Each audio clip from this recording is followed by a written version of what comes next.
तो अब आप समझ गए हैं कि इस शुरुआती अवस्था में आपको क्या क्या चीजें करनी है और क्या नहीं करनी है। क्योंकि अगर इस अवस्था में जब दौरा आ रहा है उस टाइम पे अगर आप ज्यादा इन्वॉल्व हो गए मरीज के साथ में या फिर उसको ज्यादा अटेंशन दे दी तो धीरे धीरे क्या होगा कि उसका जो सबकॉन्शियस माइंड है, अवचेतन मन है, वो इन लक्षणों को सीख जाता है और फिर वापस अगली बार ऐसे ही लक्षण पैदा करता है। और ऐसा करते करते धीरे धीरे वो दूसरी अवस्था जिसको क्रोनिक स्टेज बोलते हैं उसमें पहुंच जाएगा, जिसका इलाज और मुश्किल होता है।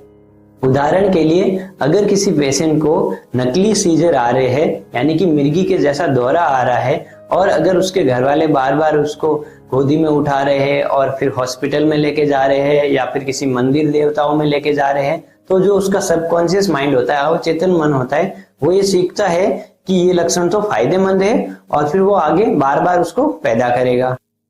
और एक रीइंफोर्समेंट थ्योरी है, उसमें भी ये कहा गया है कि अगर कोई लक्षण फायदा दे रहा है, जैसे कि उसको अटेंशन मिल रही है, सिंपैथी मिल रही है या फिर काम या स्कूल से छुट्टी मिल रही है, तो जो उसका सबकॉन्शियस माइंड होता है वो धीरे धीरे उन लक्षणों को बार बार पैदा करता रहता है। तो अब अगर कोई व्यक्ति बाद वाली अवस्था यानी कि क्रोनिक स्टेज में पहुंच चुका है, तो अब उसमें जो पहले असली डिसोसिएशन वाले दौरे आ रहे थे वो अब सीखे हुए व्यवहार में बदल चुके होते हैं, यानी कि लर्न्ड बिहेवियर बन चुके होते हैं। ये अवस्था थोड़ी जटिल होती है क्योंकि इसमें लक्षणों के पीछे का जो मोटिवेशन होता है, उद्देश्य होता है, वो बदल जाता है और अब लक्षण पूरी तरह से अनकॉन्शियसली नहीं आते हैं, यानी कि जब लक्षण आ रहे होते हैं तो उस व्यक्ति को थोड़ा आभास होने लग जाता है।